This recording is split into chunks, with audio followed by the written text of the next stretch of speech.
Hello guys, good morning. Andito ako ngayon sa aming ampalayahan. Ipakita ko lang po sa inyo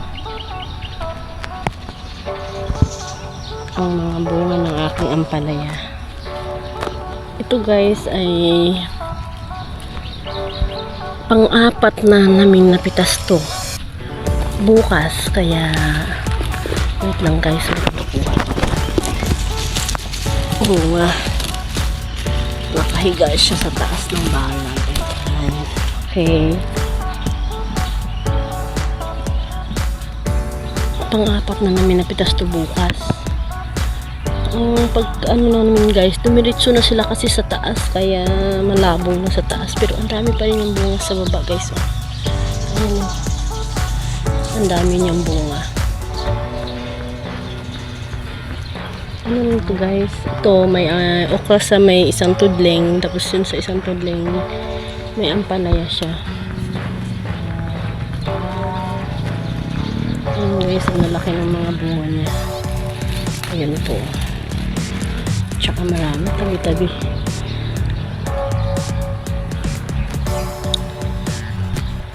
Maswerte kami ngayon guys kasi medyo mataas yung ampalaya. Nung huling biyahe ko is 90 ang isang kilo. Pero yung okra ang bumagsak ang presyo. 80 na lang siya kahapon. Biyahe po namin kahapon, 80 na lang siya. Pero yung ampalaya hindi pa siya bumaba. Ayan guys. Kaya guys, masarap ang pagtatanim ng mga halaman kasi dito ko naranasan na hindi nawawala ng pera.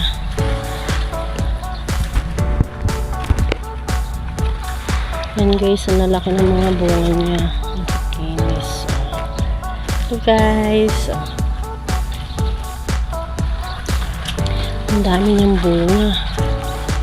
Iikot ko lang kayo guys ha. Shout out daw sa mga kasamahan ko dito, sa kasama ko dito, pamangkin ko kasi guys ang kasama ko rito. Shout out daw kay Oli at kay Belen, sila ang nagagawa nito.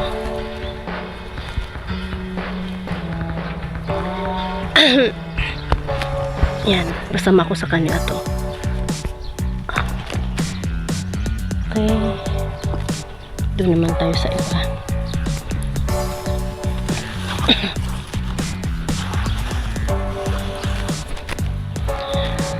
Yun, marami pang bunga yung kanilang okra.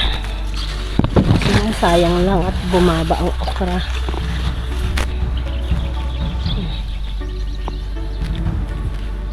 Yun guys, sobrang kapal yung ampalaya nila.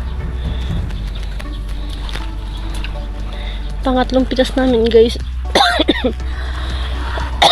Nakakuha kami ng 23 bundle, 230 kilos.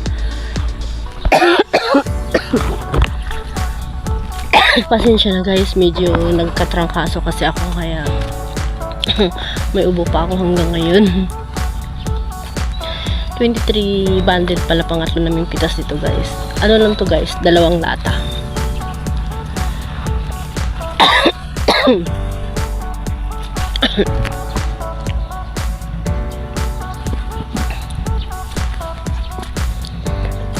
Ang binhi po namin ay mistisa, pero makapal na siya guys. Pati yung okra, ang gaganda ng mga okra niya, gaganda ng mga bunga tuwid.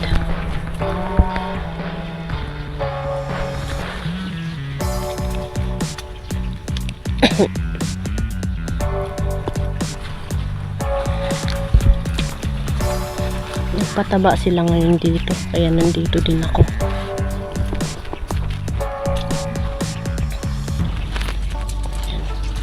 Hanggang sa baba guys, oh may bunga.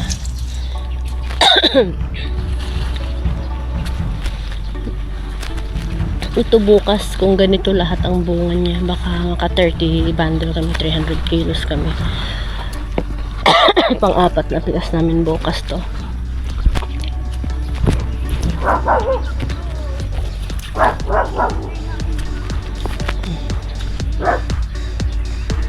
guys, iikot ko kayo ha. Ayun sila, nagpapataba sila. Dalawa lang sila kasi konti lang naman ang puno nito. Ito papasok ko pa ulit kayo doon.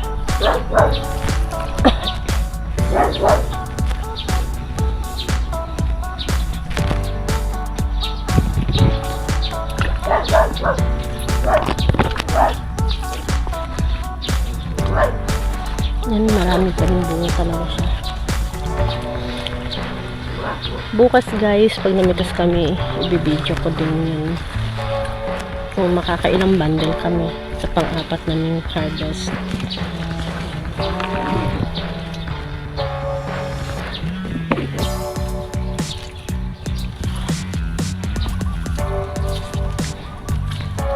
Kaso lang medyo, yung ibang nag-uulan guys, ilang araw, medyo nanilaw yung mga dahon. Kaya bala kong ipatanggal sa kanila yung mga dahon na nanilaw para hindi hindi mapangit tingnan.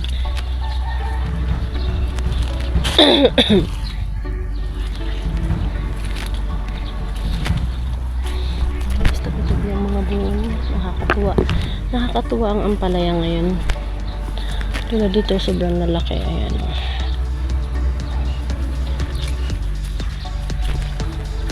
Ayan guys, ayan lang yung dahon niya.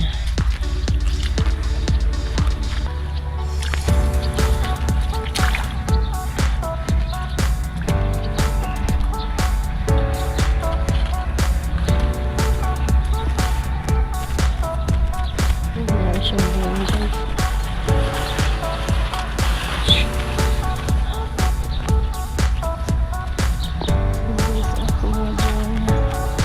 Tabi-tabi siya guys, tabi-tabi talaga sila.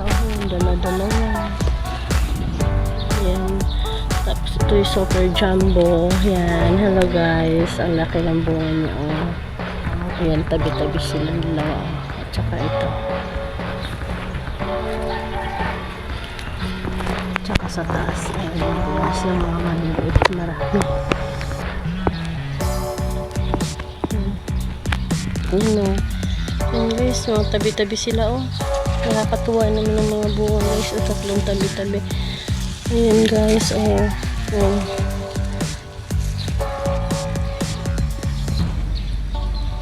tabi-tabi sila.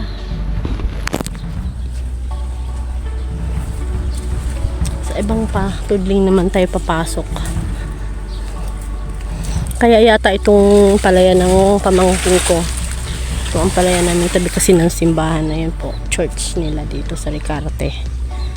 Ayan.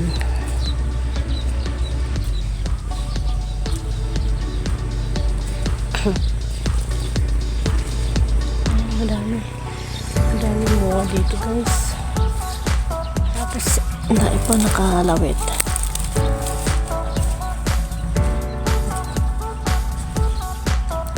Diyos, ang lalaki ng mga bunga guys. Nakakatuwa talaga itong video.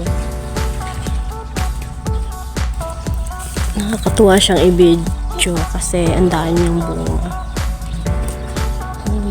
Hindi pa siya makit. Ayan.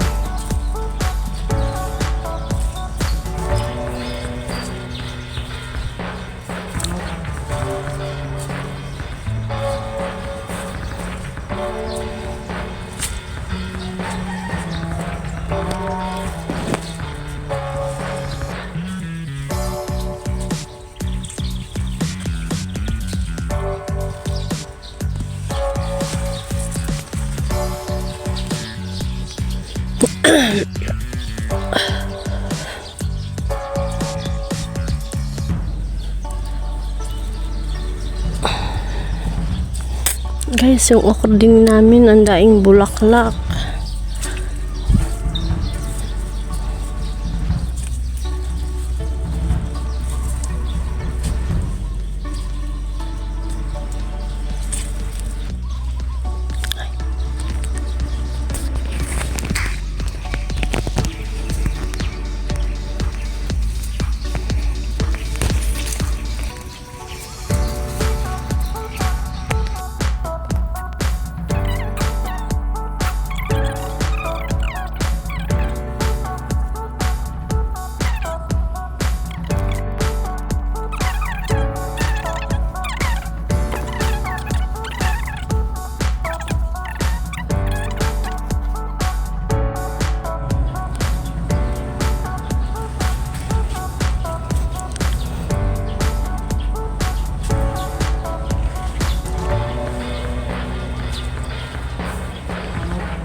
Please guys, follow niyo po ako sa aking YouTube account, Taga Bukid, at saka sa aking Facebook account, Facebook page, Taga Bukid din siya.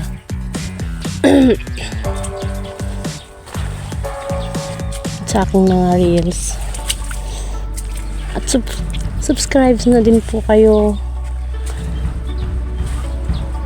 At hanggang dito na lang din yung video ko at mainit na.